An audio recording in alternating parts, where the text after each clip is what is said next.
እንደምንላችኋል የተወደዳችሁና የተከበራችሁ የመሃል ሚዲያ አድማጭ ተመልካቾቻችን ለዛሬ ለተረቡ ወደ እናንተ እንዲደርስ ያዘጋጀናቸውን የቀን መረጃዎቻችንን የምናደርስበት ሰዓት ላይ ተገኝተናል። ዜናውን ላይክና ሼር ሚዲያችንን ሰብስክራይብ በማድረግ ዜናውን ጀምሮ በቅድሚያም አበይት ርዕሰ ጉዳዮችን በብሉ ናይል ግዛት በኢትዮጵያ ድንበር አቅራቢያ አዲስ ከባድ ውጊያ ተቀሰቀሰ። በግልገል በለስ የተሰነዘረው የታጣቂዎች ጥቃት በመከላከያ ሰራዊት ቅጽበታዊ እርምጃ ከሸፈ። በትግራይ ክልል ታጋቾችን ለማስለቀቅ እስከ 5000 ብር መጠየቅ መጀመሩ ተገለጸ። የአሜሪካ ሴኔት ለ32 የአፍሪካ ሀገራት የሚሰጠውን የአጓ የንግድ ፕሮግራምን ለማራዘም ወሰነ የሚለውን ከውጭ ይዘነዋል። ቀደም ብለን ያሻገርናቸውን ጨምሮ ሌሎች ቀሪ መረጃዎችን ይዘንላችሁ ቀርበናል። እስከ ዜናዎቻችን ፍጻሜ ዜናውን ላይክና ሼር ሚዲያችንን ሰብስክራይብ በማድረግ ዜናውን በመጀመር አብራችሁን ተቆዩ ዘንድ የአክብሮት ግብዣችን ነው። ከመሸጋገሪያ በኋላ ስንመለስ በቀጥታ በዝርዝር ወደምንመለከታቸው የምናልፍ ይሆናል።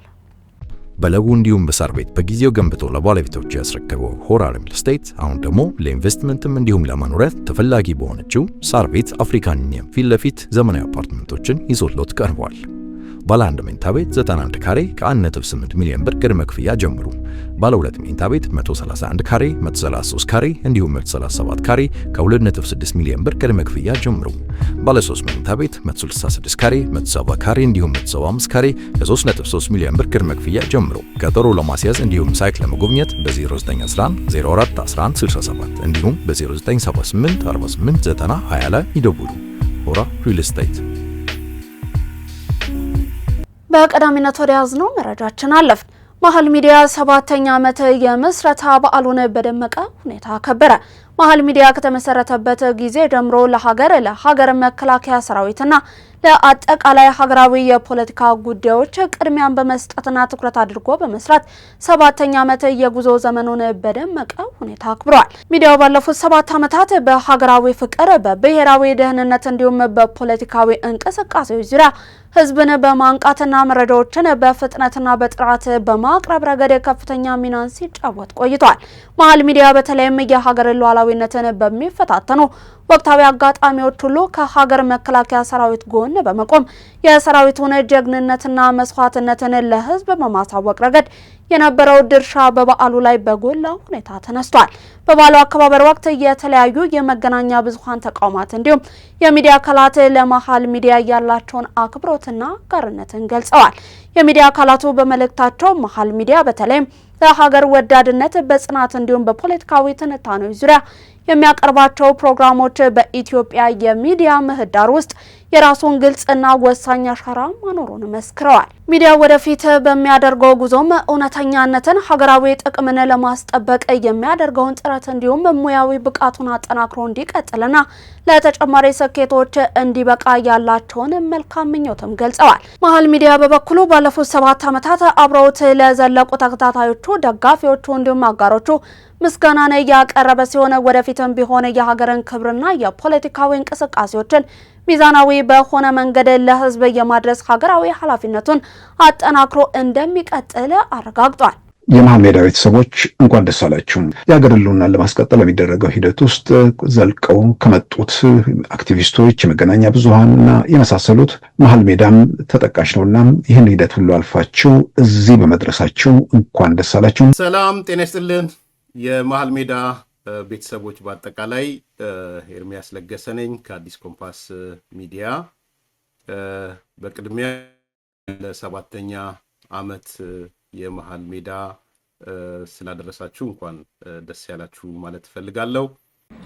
ሰላም ውድ የመሃል ሚዲያ ቤተሰቦች እንዲሁም ደግሞ ሲኢኦ ደሱ እንኳን ደስ አላችሁ፣ እንኳን አደረሳችሁ።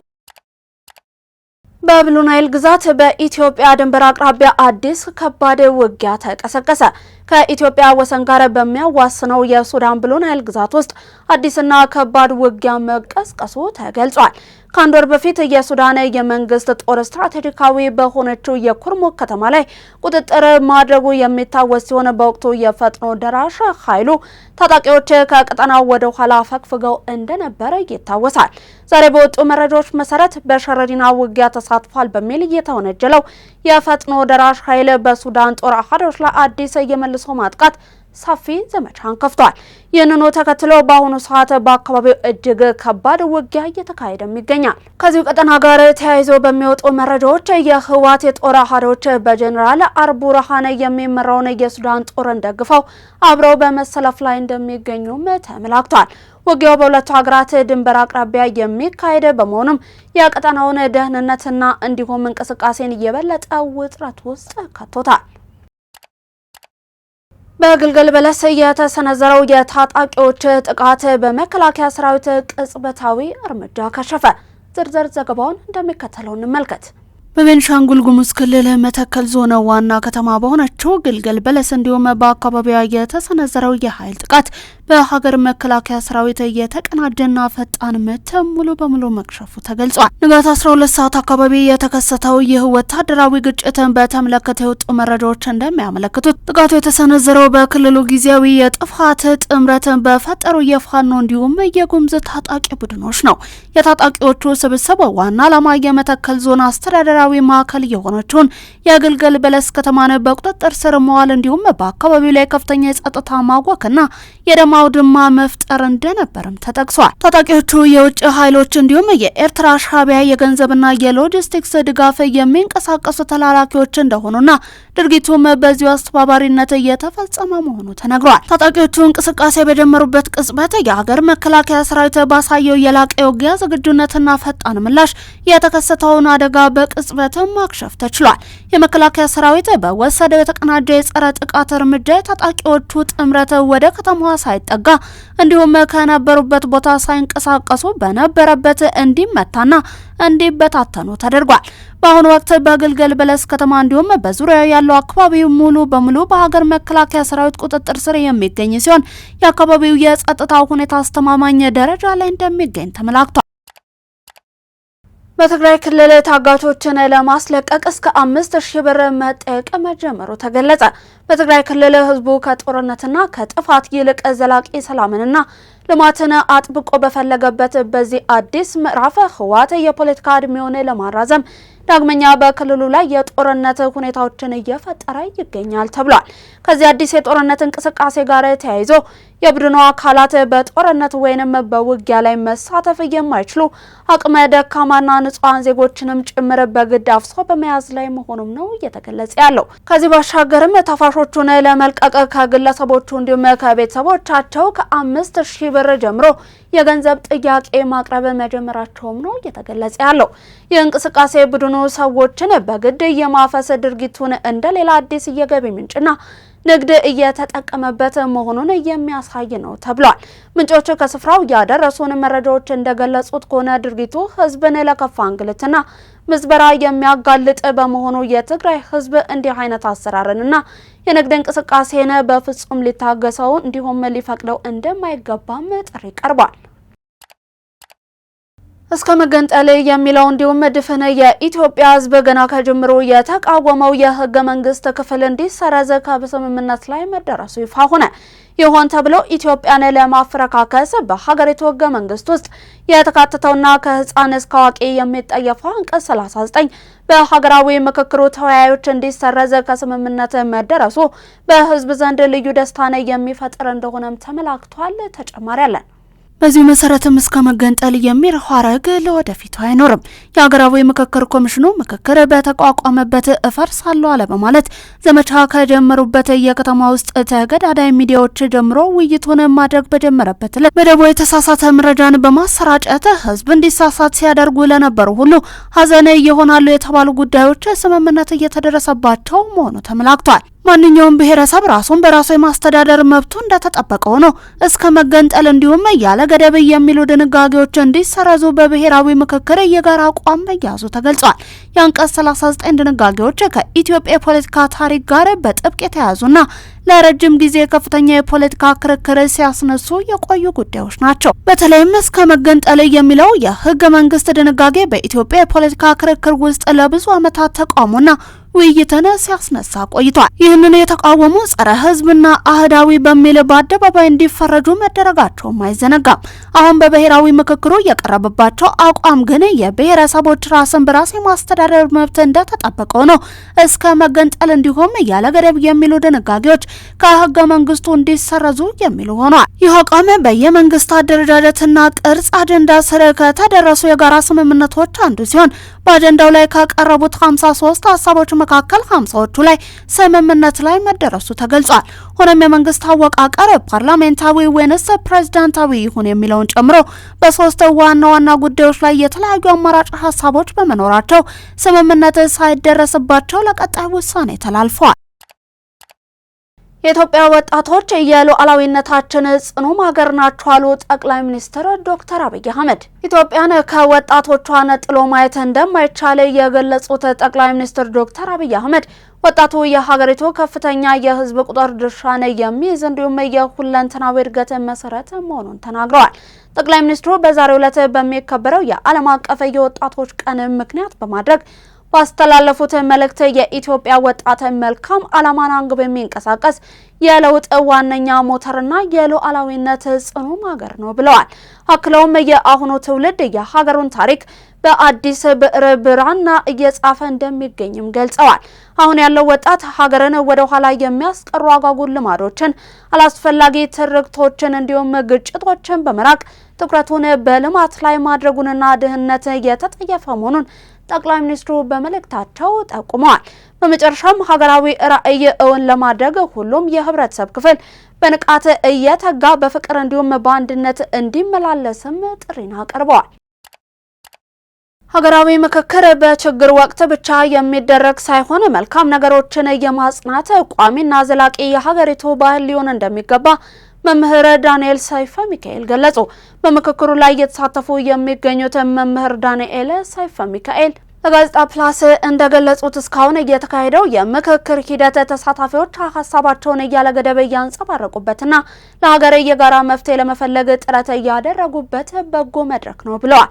በምክክር የሚከናወኑ ተግባራት የትውልድ ጠባሳና ቅሬታዎችን የሚያስቀሩ ችግሮችን ሆነ መፍትሄውን በጋራ ለመካፈል የሚያስችሉ ሁሉንም አሸናፊና የውሳኔው ባለቤት የሚያደርጉ መሆናቸውንም አስረድተዋል። የምክክር ሂደቱ በአንድ ወቅት ተጀምሮ የሚቆም ሳይሆን በየዓመቱ የሚደጋገም ስርዓት ሊበጅለት እንደሚገባ የተናገሩት መምህሩ ይህም ባልተስማማንባቸው ጉዳዮች ላይ ተስፋ ቆርጦ ከመለየት ይልቅ ጊዜ ወስዶ ተመልሶ በመመካከር ለበለጠ መግባባት እድል የሚፈጥሩ ናቸው ሲሉ አብራርተዋል።